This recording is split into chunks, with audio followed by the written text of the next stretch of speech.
টিফিনে আজকে তৈরি করছি এগ চাউমিন, গাজর বিনস দিয়ে।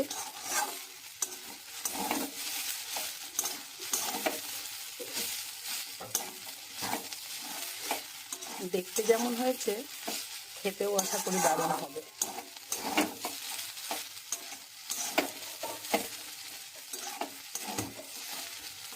এই গরমে বেশি তেল দিইনি, কম তেল দিয়ে এগ চাউমিন তৈরি করছি। একঘেয়েমি রুটি পরোটা লুচি কত আর খাবো এই গরমে।